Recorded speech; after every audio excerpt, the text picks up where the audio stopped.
Good evening on this last Thursday in the month of April 2025. You're just on time for Newswatch and Hope TV, the station where you look and live.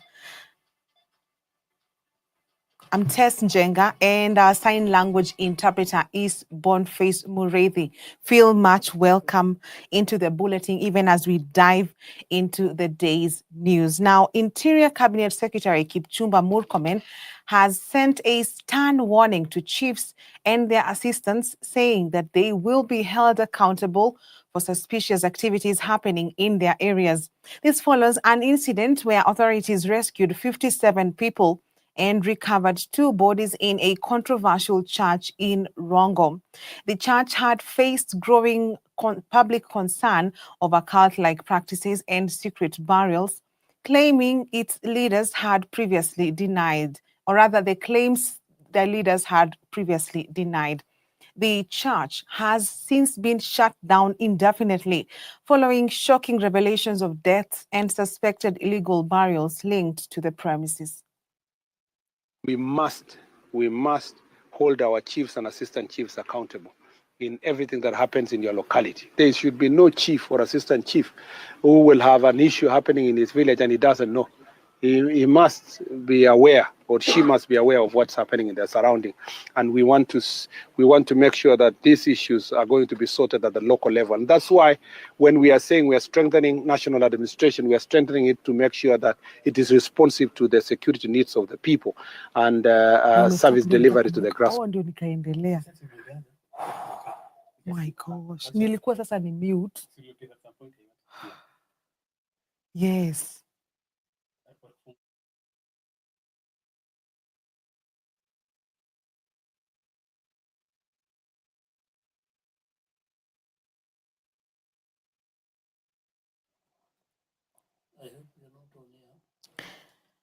Now, the Ministry of Education has reversed its earlier decision to drop mathematics as a compulsory subject under the new competency-based curriculum CBC.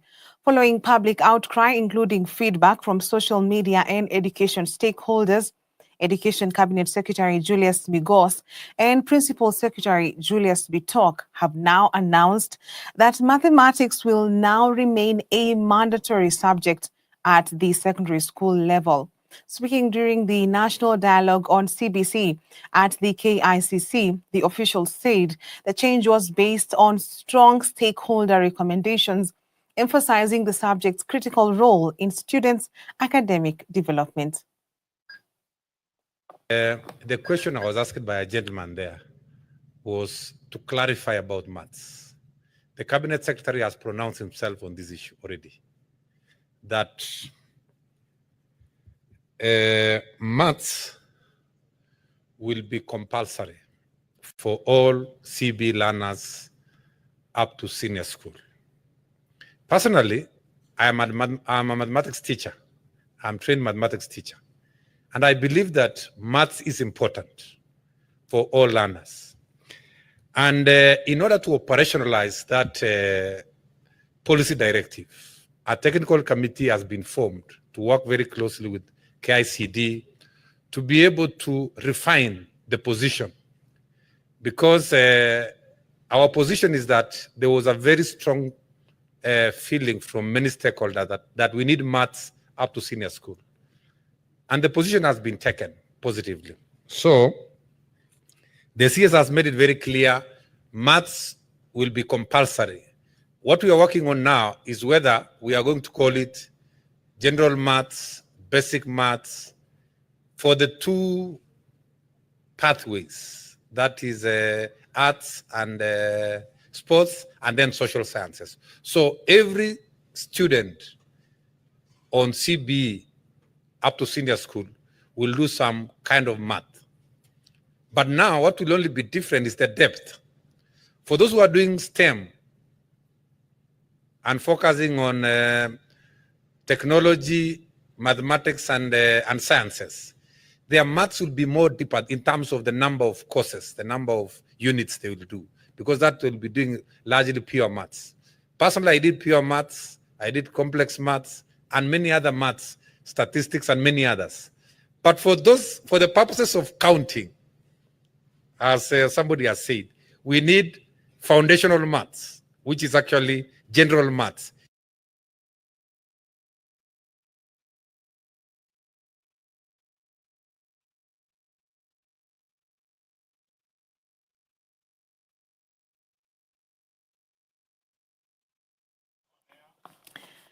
The Democratic Action Party, that is Kenya Party leader Eugene Wamalwa, has accused the government of allegedly auctioning national strategic assets without public participation, saying this is in violation of Article 10 of the Kenyan Constitution. Speaking in Nairobi, Wamalwa, who was flanked by other political leaders, warned that they will use all judicial mechanisms to stop those who are executing unprocedural procurement processes. And as Alice Diana reports, Wamalwa's remarks comes a day after the court issued an injunction on plans by the government to lease or privatize the Bungoma-based Nzoia Sugar Company in a case filed by the DAPK party leader.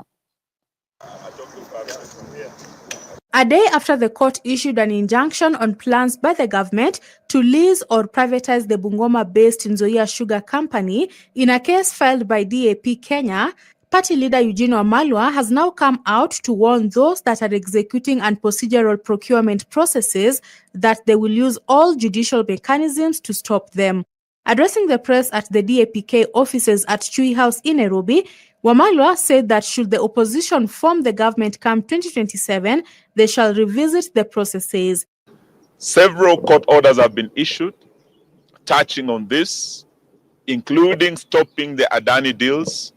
And as DAP Kenya, we have been on the front line with other leaders of the opposition, with the Law Society of Kenya and civil society in fighting to defend our national assets. We're able to get orders against the Adani deals in JKIA, the Adani deals in Ketraco, and other deals. As of yesterday, we're very pleased that the court issued yet other orders against the disposal of Nzoia Sugar Company.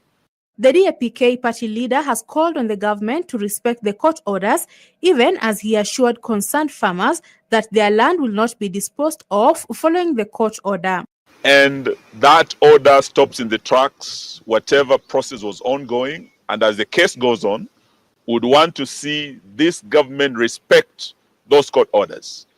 We have seen impunity where court orders have been issued, but the government has ignored court orders. But we want to tell the many farmers who are concerned that their land was being disposed of, that the court has officially stopped that process. Political leaders from Western Kenya who flanked the DAPK party leader said they will not sit down and allow the sale of the sugar company, which they said was their heritage.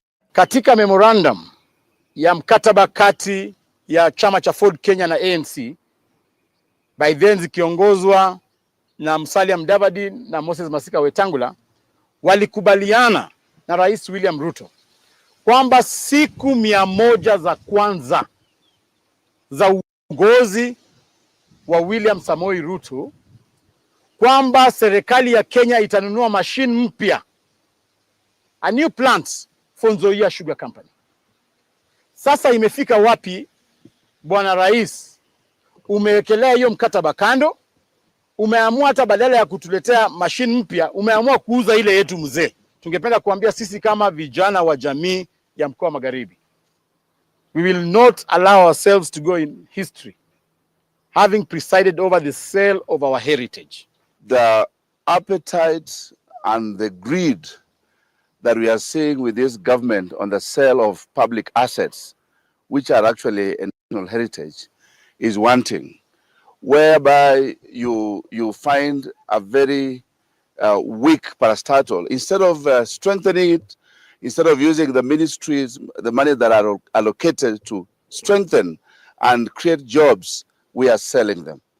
I'll give an example of Mumias Sugar Company, where the president says he's giving bonus to farmers, meaning it's making profit, meaning it is out of danger.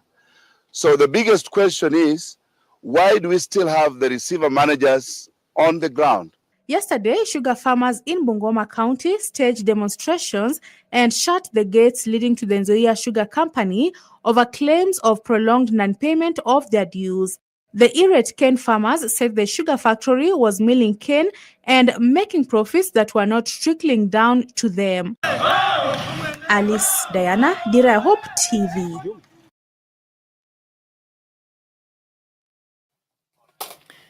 Much appreciated, Alice Diana, for that report. The Democratic Action Party, Kenya Party leader Eugene Wamalwa has accused the broad-based government of deliberate efforts to hijack the IEBC recruitment process and install a friendly commission. According to Wamalwa, there are already leaks on which candidates are preferred for the chairperson position, even before the select committee concludes the process. He was addressing the press in Nairobi. We are aware of a deliberate effort to hijack the IBC process. This is a critical process to our democracy. And as the process is drawing to a close, we have seen very deliberate efforts by Bwana and his regime to hijack this process, to ensure they get a Ruto-friendly IEBC and leadership. We've seen the leakages of certain names, their preferred candidates, and the shaping of the thinking on who should be the next IEBC chair. They are obviously looking for another Chebukati. We want to tell them we are aware, we will stay vigilant, and we want to see that process concluded properly so that we have a proper IEBC in place. An institution that will command the respect and confidence of all Kenyans. Because the election that is coming is going to be a historic election. It's going to be the first election where a Kenyan president becomes a one-term president. Kenya has signed 20 trade agreements and memorandums of understanding with China aimed at strengthening economic ties under the Belt and Road Initiative. President William Ruto and Chinese President Xi Jinping witnessed the signing at the Great Hall of the People in Beijing, marking a major step in the long-standing people-centered strategic partnership between the two nations. The deals will see increased Chinese investment in Kenya's infrastructure, education, health, agriculture, blue economy, green energy, and ICT sectors. President Ruto emphasized that the agreements will spur economic growth, create youth employment, and unlock Kenya's development potential. On the diplomatic front, both leaders pledged to advance unity among global South nations and push for reforms in the UN Security Council to better reflect today's global realities.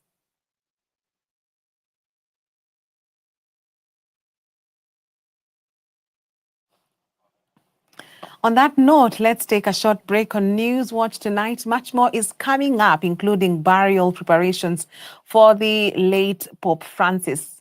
Stay tuned.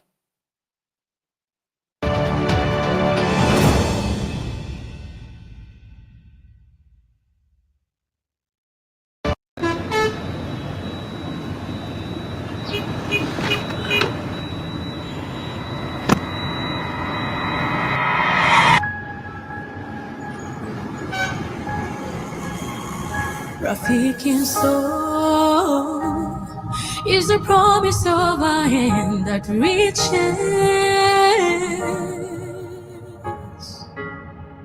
and goes beyond what angaza tumaini kote.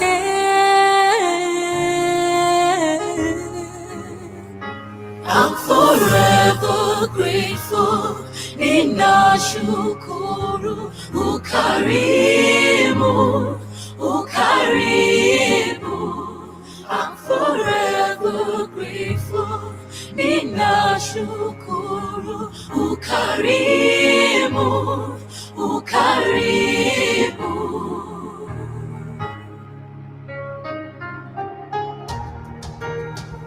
Rafiki soul is a promise of a hand that reaches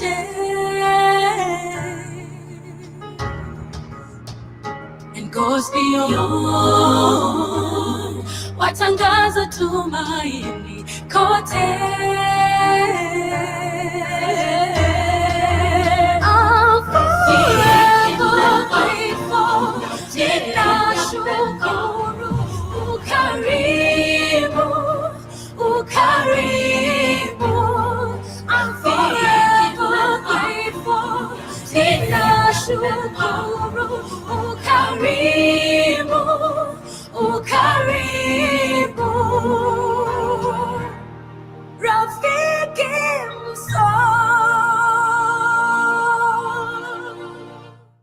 Friends of Hope, keeping hope alive.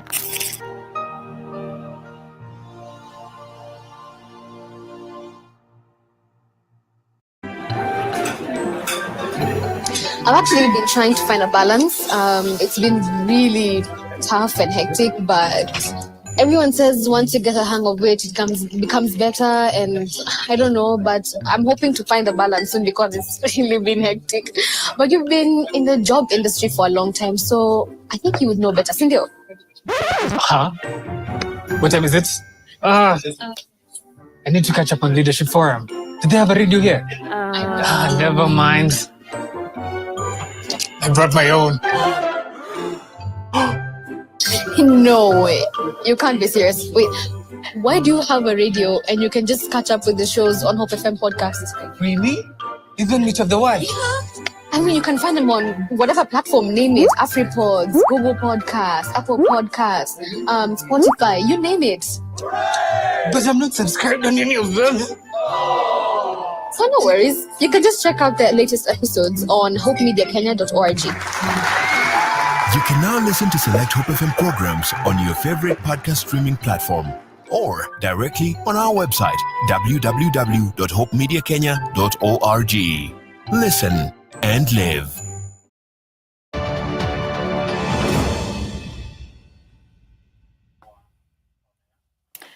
Welcome back. National Assembly Speaker Moses Wetangula is this Thursday expected to depart for the Vatican City to attend the funeral of the late Pope Francis, scheduled for Saturday, April 2020, or rather 26th this year, 2025, at St. Peter's Square in Rome. Speaking in Nairobi while leading members of parliament in paying tribute today, Wetangula said he was appointed by President William Ruto to represent Kenya at this solemn ceremony. Wetangula, also known as Papa wa Roma, has eulogized Pope Francis as a faithful and upright leader of the Catholic Church. To pay tribute in this house of the Pope to you, Your Excellency, as Kenyans and as the Catholic family, we always cherish our Pope. We always love our Pope. And in 2015, Pope Francis visited Kenya, and he left an indelible mark on the minds of Kenyans. The first Pope outside Europe, and we as being in Africa felt that he was even closer to us, coming from a country that was outside the mainstream home of Catholicism. Pope Francis touched many people. We paid tribute to him in the house, observed a minute's silence, and in my communication, I quoted one of his very profound statements, that the world is like a public hospital that heals wounds, that warms hearts, that he stood for building bridges between people and communities, and not barricading walls around people and communities, where every next person is a brother or a sister, regardless of their background, their race, their religion, their standing in society. So as a House of Parliament, we stand with you as the representative of our Pope in mourning this tragic loss. Meanwhile, former Prime Minister Raila Odinga has expressed solidarity with the global Catholic community, saying that his thoughts and prayers are with the Catholic Church fraternity across the world following the death of their leader, Pope Francis. Raila joined the Speaker of the National Assembly, Moses Wetangula, and Catholic members of Parliament today at the Apostolic Nunciature to offer their condolences at the Vatican Embassy in Nairobi. The pontiff is set to be buried on Saturday this week. Not a Catholic, but I'm a Christian and a friend of Catholics. That's why we are all very pained at the loss of Pope Francis. As Moses has already said, with the first Pope from the global South, and he exemplified the spirit of hope, of reconciliation, and of compassion wherever he went. When he came here, he was a very simple person, and he met and talked with people of all walks of life. He was a very charitable person, and he has traveled the length and the breadth of the world, unlike any other pope before him. He's been to Africa, several parts of Africa, Asia, of course to America and Europe generally. And each time there is trouble or problems anywhere in the world, he has been a voice of reason. In a bid to strengthen the fight against child abuse, a 17-year-old student, Silva Favor Nekesa, from Chebukaka Secondary School in Bungoma County, has developed a digital platform to address the rising cases of child exploitation in Kenya. The initiative is part of a 3-year Breadth of Skills project spearheaded by the Bungoma County Government's Education Department in partnership with civil society organizations and Save the Children. Nekesa's platform educates victims on how to seek help and manage trauma, offering sections on child abuse, neglect, and intervention strategies. She was inspired to create the website after witnessing repeated abuse of a neighbor's child. Tulikuwa na jirani yalikuwa ako abused, kulikuwa na mtoto alikuwa abused hadi sahii nasikia ako somehow traumatized, so alikuwa anachapwa vibaya hadi saa zingine alikuwa anamnyima pale pa kulala, so ilikuwa inabidi akuje kwetu akule na alale.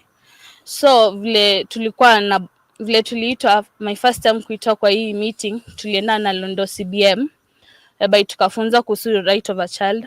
Hapo nikapata confidence through hii passion yangu ya kuwa computer wizard, nikaona acha niende app ya kusaidia children, and asking maybe the county government and also the Ministry of Gender just to ensure that we get these rescue centers and see how far we can go.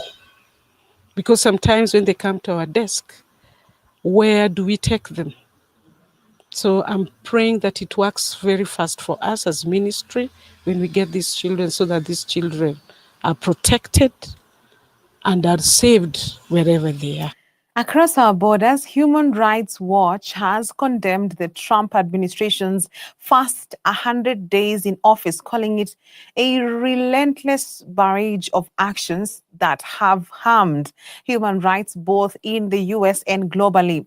The organization released a list of 100 damaging actions taken since President Trump assumed office on January 20th, 2025, including attacks on free speech, immigrant and asylum seeker rights, health and environmental protections, education, and the rule of law.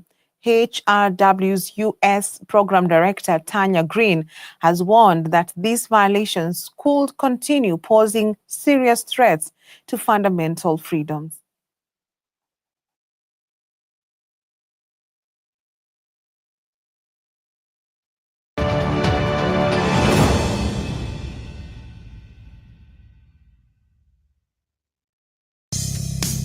Welcome to the world of Hope Media, a media unit of Christ is the Answer Ministries that is committed in spreading the gospel of our Lord Jesus Christ through the transformative power of media. Hope Media is dedicated to utilizing various forms of media to spread the message of hope, love, and redemption to all people around the world. Hope Media consists of various units that work together to achieve this goal. These units include Hope FM. Hope FM is your #1 Christian radio station offering you discussions on current day-to-day issues, inspiring music, life-changing sermons, and news updates, broadcasting 80% in English and 20% in Swahili, with listenership of over 12 million every month. Hope TV. Hope TV programming is designed to inspire, educate, and challenge the viewer with wholesome content to reach various demographic groups, children, youth, and adults, both male and female, with viewership of over 24 million every month. Hope Recording Studios. Hope Recording Studios is a state-of-the-art recording facility that offers high-quality recording, mixing, and mastering services. It is designed to meet the needs of musicians, artists, and other creative professionals who require top-notch recording facilities. Hope Creative. At Hope Creatives, we believe that inspiring graphic design work doesn't just happen. It takes the right people with wild, out-of-the-box ideas committed to the same ideals, working together to make it happen. We listen, we learn, we brand. Hope Digital. Hope Digital is a creative digital unit within Hope Media. We are driven by a passion to creatively express ourselves while influencing you with the same creative energy in online spaces and beyond. At Hope Media, we believe that media can be a powerful tool for spreading the message of hope as well as grow your business through advertisements, and we do this with excellence. For more information regarding our services, please visit www.hopemediakenya.org or call us on 0709 861 180. Hope Media. We keep hope alive.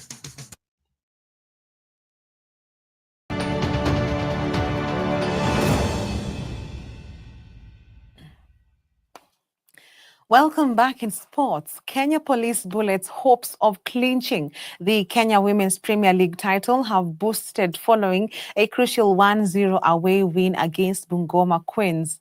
The match winner came in the 30th minute of the first half, courtesy of striker Eunice Mwangi, effectively dashing the hosts' slim title hopes. The tightly contested encounter was staged at the Bungoma Technical Training Institute grounds. Following the victory, Bullets now top the league table with 42 points and need just one more win or a draw in their remaining matches to be crowned champions. Meanwhile, Bungoma Queens remain in 6th place on the standings with 26 points. This game hasn't been easy. I can say it wasn't easy, considering the fact that the opponent, they've really had very positive results in this field. So today's game wasn't easy. In terms of the way we approach the game, it was to just force them into making mistakes. And I think it really worked out. Our first goal was from a mistake that was caused by the defense.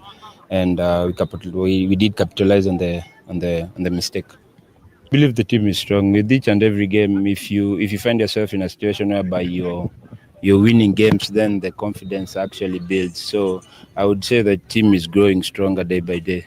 So Gor Mahia FC club is eyeing a transformative future with plans to build a world-class stadium and sports complex in Lukenya near Daystar University. Led by Deputy Patron Eliud Owalo, club officials inspected a 48-acre site that could soon become the new home of the 20-time Kenyan champions. The proposed facility includes a 60,000-seater stadium, training pitches, a youth academy, among other facilities. Owalo said the move delivers on a recent promise to give the club infrastructure worthy of its legacy, adding that Lukenya's accessibility makes it the perfect location. The ambitious project aims to elevate Gor Mahia's brand across Africa and finally match its dominance on the pitch with its facilities. Just want to associate myself with the facts as put forward and the sentiments expressed by our deputy patron. And let me first of all start by thanking our deputy patron profusely for this effort, for just enabling us to identify this. He has already indicated quite clearly what we intend to do, and we just pray that God should give us the wisdom and also the ability to be able to do the constructions that we intend to do. Morning, we embarked on an assessment of various land parcels with a view to identifying a suitable one for purposes of constructing the Gor Mahia Stadium, clubhouse, and other social amenities. As we speak, we are in Lukenya, next to Daystar University. We have just assessed a 48-acre piece of land with very, very good topography. We will retreat and then hold consultations based on the same, alongside others that we have seen, with a view to determining where the Gor Mahia Stadium will be built. You are aware that we did commit last week that on my coming to the office as a deputy patron of Gor Mahia Football Club, we will work with the governance and leadership of the club to primarily, in the shortest time possible, determine where we can put up a stadium for the club. This is a facility that the club has longed for a very long time. And we believe that if we put up a stadium, together with training grounds, together with clubhouses for the players, together with other amenities like fitness center and catering facilities, swimming pool, and other attendant facilities, then we should be able to optimize the utilization of that facility for the greater benefit of Gor Mahia Football Club.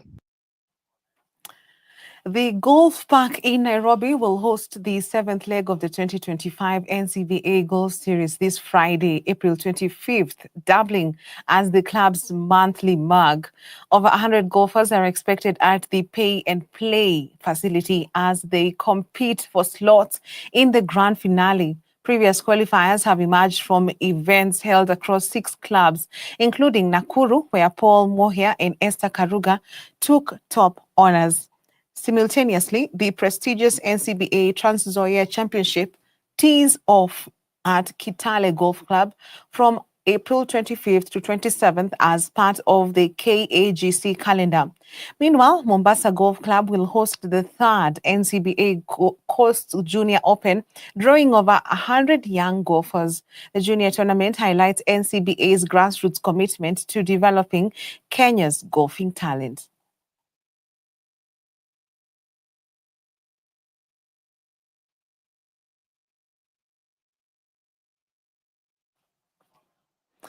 And KCB FC will host Police FC in an FKF Premier League duel to be played at the Sport Pesa Arena in Murang'a County this Saturday. The Bankers will be keen to bag 3 points at the weekend's fixture following their recent poor run of form.